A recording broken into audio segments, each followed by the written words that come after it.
Students अस्सलाम वालेकुम। तो स्टूडेंट्स आज की इस वीडियो में हम बात करने वाले हैं अपने क्वेश्चन नंबर 3 और क्वेश्चन नंबर 4 के बारे में, जो चैप्टर 8 के एक्सरसाइज के क्वेश्चन है।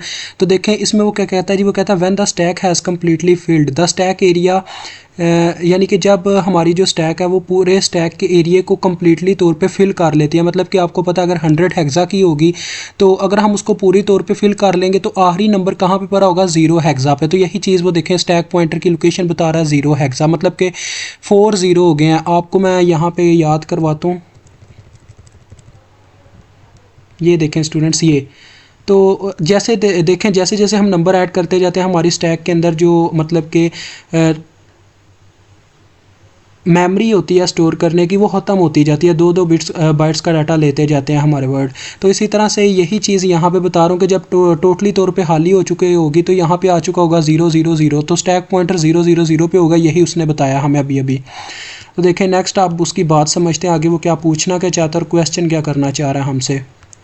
हम क्वेश्चन समझेंगे और इसका जवाब दे पाएंगे। देखें आगे वो कहता है जी कि if another word is pushed onto the stack, अगर आप एक और, यानी कि जब आपकी स्टैक पूरी तौर पे फिल हो चुकी है, अगर आप क्या करते हो एक और वर्ड उसमें ऐड कर देते हो तो फिर क्या होगा आपका stack pointer. What might happen to the program, और आपके प्रोग्राम को क्या मतलब कि कोई नुकसान पहुंचेगा, मतलब कोई इसमें क्या फ़र्क आएगा। तो देखो स्टूडेंट्स, जब आपने स्टैक जो अपनी स्टैक ली है डॉट स्टैक 100 हैक्स जिसे हम कहते हैं, आपने 100 हैक्स का डाटा लिया है, 100 हैक्स टोटली तौर पे फिल हो चुका है। जो ही आप मतलब अगर वर्ड ऐड करते हो आपका उस वक्त लास्ट वर्ड कहाँ पे होगा, 0 पे। तो जब आप वर्ड ऐड करोगे तो वो कहाँ पे चला जाएगा, -1 पे, क्योंकि मैथ आपको सिखाती है 0 के बाद +1 आता है जबकि पीछे -1 आता है। तो -1 में आपको याद होना चाहिए हमारे पास उसका -1 का क्या कोड होता है, मतलब कि क्या चक्कर था। -1 का जो कोड होता है हमारे पास हेक्सा में, वो होता है FFFEH। ये आपको याद होना चाहिए। कैसे आता है, आप 1 का वंस कम्प्लीमेंट लेते हो जिससे आपके पास ये कोड बन जाता है 1 1 1 1 1 1 और लास्ट वाला 0 होता है। ठीक है, अगर नहीं पता चल रहा तो रुके मैं आपको बताता हूँ। तो स्टूडेंट्स इस बॉक्स में देखें, ये जो आपको नज़र आ रहा है वाइट वाला, तो आपके पास वैसे तो जो 1 होता है +1 उसका यही कोड होता है ना। अगर मैं 4 बाइट्स की सिर्फ बात करूं, सिर्फ 4 बाइट्स की, हम 16 बिट का कोड दे रहे हैं, इस वजह से मैं आपको बता रहा हूँ कि वो बन जाएगा FFEH 3F4। चलें आपके लिए 16 बाइट का लिखता हूँ, 4 0 फिर 1 2 3 4 8 हो गए, 5 6 7 8 9 10 11 12 16 0 हो गए। वो 4 पहले लिखे थे वो वाले ऐड हो गए। ठीक है, अब देखें ये 0 का कोड है। अगर मैं +1 इसे लिखता हूँ, हमें -1 का कोड चाहिए। अगर हम +1 को -1 बनाना चाहते हो ना तो हम उसका वंस कम्प्लीमेंट लेते हैं। वंस कम्प्लीमेंट में होता क्या है कि जो 0 होता है वो 1 हो जाता है, जो 1 होता है वो 0 बन जाता है। तो इसका कोड क्या बन जाएगा, अभी ये +1 है। ठीक है, इसको मैं थोड़ा और करता हूँ सही और यहाँ पे आपको बताता हूँ। ये देखें अब ये जो कोड लिखा गया ना, ये हमारे पास है 1 हेक्सा का। ठीक है, अगर मैं -1 हेक्सा का लिखना चाहूँ ना तो मुझे इसका वंस कम्प्लीमेंट लेना होगा। वंस कम्प्लीमेंट में 0 1 में चेंज हो जाता है और 1 0 में। तो देखें होगा क्या, ये जो 0 है स्टार्ट वाले सारे 1 बन जाएंगे और ये जो हमारा 1 है ये क्या बन चुका होगा, कितने 1 हो गए, ज़्यादा तो नहीं हो गए, 1 2 3 4 5 6 7 8 9 10 11 12 13 14 15 और ये 16, हाँ एक ज़्यादा हो गया। तो देखें स्टूडेंट्स यहाँ पे 0 आ जाएगा। ये जो लास्ट वाला 1 होगा ना ये हमारा 0 हो जाएगा वंस कम्प्लीमेंट से। अब देखें ये कोड बना है, अगर मैं इसको कन्वर्ट करना चाहूँ किस में, हेक्सा की फॉर्म में। अब ये -1 हेक्सा का कोड है। ठीक है, ये -1 हेक्सा का कोड है, समझ रहे हो मेरी बात को। -1 हेक्सा का कोड है, ठीक हो गया जी। अब अगर इसको मैं कन्वर्ट करता हूँ मेन, अभी ये -1 है ना, लेकिन हमने लिखना तो इसको उसी फॉर्म में है ना, मतलब कि F की फॉर्म में जैसे बनता है। ये देखो पहले 4 1 का क्या कोड आ जाएगा, F, क्योंकि हम इसको इसी तरह से कन्वर्ट करते हैं। आगे वाले जो 4 बाइट्स होंगे उनका भी F बनेगा, फिर आगे वाले 4 का F, और लास्ट वाले क्या है देखें 1 1 1 0। तो इसका कोड बनता है E, क्योंकि 1 मल्टीप्लाई बाय हमारे पास आ जाएगा 2 की पावर 3 प्लस 1 मल्टीप्लाई बाय 2 की पावर 2, फिर 1 मल्टीप्लाई बाय 2 की पावर 1 और 0 मल्टीप्लाई बाय 2 की पावर 0। तो लिहाजा ये ई बन जाएगा, क्योंकि 8 जमा 4 12, 12 जमा 2 14, तो 14 ई का कोड होता है। तो ये हमारे पास आ जाएगा। तो यही चीज़ हम यहाँ पे आपको मैं बताना चाह रहा था। अभी मैं ओपन करता हूँ, ये देखें तो देखिए स्टूडेंट्स, फिर इसका मतलब हमारा जो स्टैक पॉइंटर होगा जब हम अपना नंबर को ऐड करेंगे तो वो उसकी क्या वैल्यू हो जाएगी, FFEH, मतलब कि ट्रिपल एफ और उसके बाद ई और एच। तो उसके बाद मतलब इस पे हमारे प्रोग्राम पे क्या फ़र्क पड़ेगा, देखें जो स्मॉल प्रोग्राम होंगे ना उस पे तो कोई फ़र्क नहीं पड़ेगा, लेकिन ये जो स्टैक पॉइंटर जब FFEH पे जाएगा अपने ट्रिपल FEH पे, तो ये क्या करेगा जी, कोड सेगमेंट और स्टैक सेगमेंट को क्या करेगा, इफेक्ट करेगा, उन पे असरअंदाज होगा। स्टैक सेगमेंट और कोड सेगमेंट की बात कर रहा हूँ, डबल एस और CS, ठीक है, उन पे इफेक्ट डालेगा।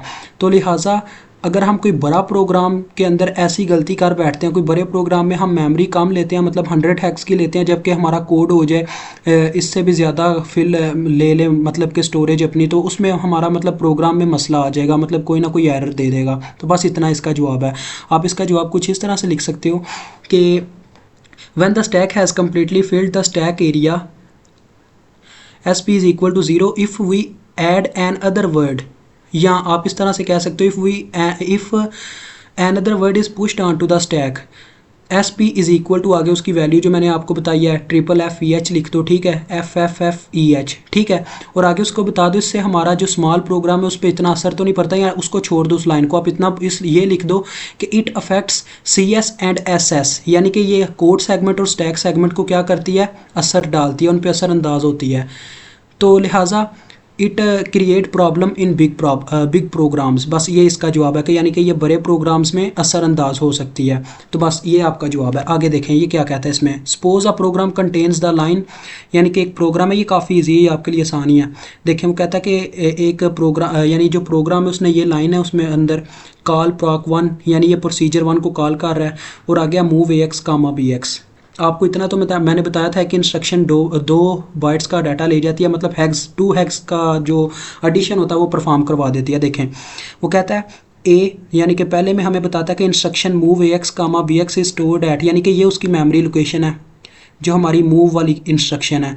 तो इसमें देखें ये जो हमें डाटा बताया गया ना, इसमें ये IP है हमारा 0203H, ये IP है, IP की वैल्यू है। उसके बाद वो कहता है कि procedure 1 is a near procedure, यानी कि जो हमारा ये जो proc1 है ये भी एक नियर प्रोसीजर है जो इससे पहले परफॉर्म हुआ 300 हेक्सा के ऊपर, क्योंकि प्रोसीजर 1 आपको पता है हमारा जब यहाँ पे आता है असेंबलर तो डायरेक्ट वो यहाँ पे कॉल वाला लफ्ज़ पर के प्रोसीजर 1 में चला जाता होता है। तो इससे पहले हमारे पास प्रोसीजर 1 को जब उसने कॉल किया था तो 300 हेक्सा की मेमोरी थी स्टार्ट में, लेकिन IP मतलब 300 हेक्सा पे था। लेकिन जब उसने मतलब कि इसको ऑपरेशन को परफॉर्म करके आया प्रोसीजर 1 को, तो हमारा IP की मेमोरी घट चुकी हुई थी, स्टैक के अंदर जो डाटा था वो मेमोरी घट गई हुई थी। ये स्टैक सेगमेंट का एड्रेस है और ये उसकी मेमोरी है IP। तो आगे देखें, आगे वो कहता है कि स्टैक पॉइंटर जो है हमारा वो 010AH पे आ चुका था जब हमारे मतलब के कॉल प्रोसीजर, ये देखो वो कहता है what are the contents of IP and SP just after call proc1 is executed, यानी वो बता रहा है कि जब हमने मतलब कि proc1 यानी कि प्रोसीजर 1 को परफॉर्म कर लिया हुआ था इस स्टेप को, तो हमारे SP स्टैक पॉइंटर की ये वैल्यू रह चुकी थी। अब मुझे बताओ कि IP और SP की क्या वैल्यू होगी प्रोसीजर 1 को परफॉर्म करने के बाद। तो देखो स्टूडेंट, सिंपल सी बात है, टेंशन वाली इतनी बात नहीं है जितनी आप समझते हो, काफ़ी इजी क्वेश्चन है, ये सबसे आसान है। देखो IP की जो वैल्यू होगी ना हमारे पास, ये जो आपको IP नज़र आ रहा है वो आपको सिंपल यहाँ पे 300 हेक्सा नज़र आ रही है, ठीक है, 300 हेक्सा हमारे पास IP की ID है, सॉरी IP की हाँ, the contents of IP is 300 hexa, ये है, ठीक है। और क्योंकि जब स्टूडेंट देखो proc1 मतलब एग्जीक्यूट हुआ होगा ना, अभी एग्जीक्यूट ही हुआ होगा, तो हमारे पास IP की जो वैल्यू होगी वो 300 हेक्सा होगी। यही उसने हमें बताया हुआ है कि जब हमारा मतलब अभी proc का ऑपरेशन स्टार्ट होता है तो ये 300 हेक्सा पे पड़ा होता है।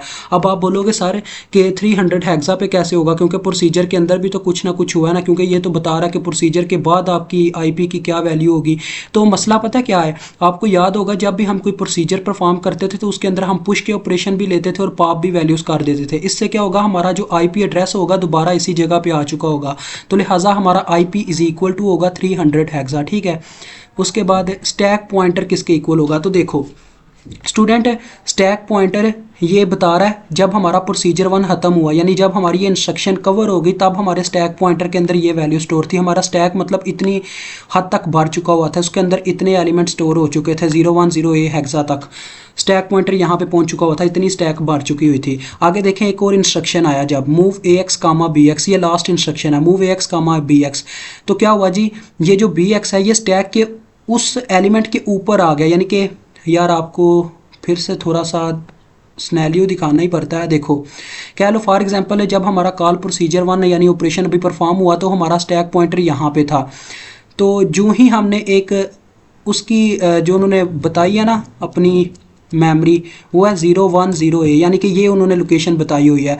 इसके ऊपर पता क्या बनेगा 0108, यानी कि 2 का क्या आ जाएगा, सब्ट्रैक्शन आ जाएगा। देखो इन सब के दरमियान 2 का फ़र्क है। देखो F सेम है लेकिन A के बाद 8 है, ऐसे ही 1 0 सेम है हमारा, A के बाद 8 आ गया। देखो जब हमने मूव का ऑपरेशन परफॉर्म किया, यानी वो जो लिखा हुआ था मूव AX कामा BX, ठीक है, तो फिर क्या होगा स्टैक के अंदर यहाँ पे एलिमेंट स्टोर हो जाएगा, वो जो भी AX और BX में वैल्यू पड़ी होगी, तो लिहाजा हमारा स्टैक पॉइंटर एक कदम ऊपर आ जाएगा। ये स्टैक पॉइंटर की ये वैल्यू बन जाएगी। तो लिहाजा हमारे स्टैक पॉइंटर की वैल्यू है 0108। तो ये आंसर आ गया स्टैक पॉइंटर का, ठीक है जी। तो स्टैक पॉइंटर की वैल्यू भी आपको पता चल गई 0108, और अपने मतलब आईपी की वैल्यू भी पता चल गई 300 हेक्सा। और अब आप बोलोगे कि सर जो आपका वर्ड स्टैक पे टॉप ऑफ द स्टैक है वो कौन सा वर्ड है, वो ये कह रहा है what word is on the top of the stack. तो वो वर्ड है जी हमारा 0203H। देखो यहाँ पे बताया गया कि ये जो इंस्ट्रक्शन है वो स्टोर्ड है अपने 0203। तो लिहाजा स्टूडेंट्स हैं हमने उसे बस उसकी वर्ड वो वाला वर्ड बताना है जो स्टैक के टॉप पे स्टोर है। अब हमें ये तो नहीं ना पता कि AX के अंदर क्या आके स्टोर हुआ था BX के बाद, क्योंकि यही टॉप ऑफ द स्टैक पे पड़ा हुआ है। बस हमें उसकी मेमोरी लोकेशन पता, अगर हम उसको उसकी मेमोरी लोकेशन बता देंगे यानी कि उसकी IP का एड्रेस बता देंगे तो वो खुद ही ये जांच लेगा कि वहाँ पे क्या पड़ा हुआ है। तो आपने लिख देना the word on the top of the stack is 0203 hexa. बस वो इस मेमोरी लोकेशन को पढ़ेगा और इनडायरेक्टली वहाँ पे चला जाएगा। समझ आ गई जी। तो आंसर एक दफ़ा रिपीट करने लगा, आपने बताना उसे कि आपका IP क्या होगा 300 हेक्सा पे होगा, contents of IP after this execution, ठीक है। IP होगी वैल्यू 300 हेक्सा की इक्वल, और SP इक्वल होगा 0108 पे, क्योंकि हमने ये ऑपरेशन परफॉर्म किया तो इसमें 2 का डिक्रीमेंट आ चुका होगा। और टॉप पे कौन सा वर्ड स्टोर होगा, वही वर्ड जो AX के अंदर स्टोर होगा। और AX का उसने बताया कि जब ये इंस्ट्रक्शन होती है तो ये स्टोर कहाँ पे होती है, इस मेमोरी लोकेशन पे जाके 0203 हेक्सा पे। ये स्टैक सेगमेंट का कोड है 08FD। देखें यहाँ पे भी सेम है, वहाँ पे भी सेम है, यही यहाँ पे फ़र्क आ रहा है क्योंकि ये मेमोरी लोकेशन बता रहे हैं IP के थ्रू। अब आप सबको पता होना चाहिए IP होता क्या, ऑफसेट एड्रेस होता है, तो यही चक्कर है। देखो इसने इस इंस्ट्रक्शन का अगर डाटा बताया तो ये क्या है, ये उस वर्ड की बात कर रहा है कि ये वर्ड यहाँ पे स्टोर है। तो हमने यही उसका बताना है कि जो word top of the stack पे स्टोर है उसकी मेमोरी लोकेशन ये है इज़ 0203 हेक्सा। तो बस यही बात है। और SP भी आपको बता दिया और ये IP भी बता दिया। तो भी आपसे इजाज़त चाहता हूँ। अल्लाह हाफिज़, अस्सलाम वालेकुम।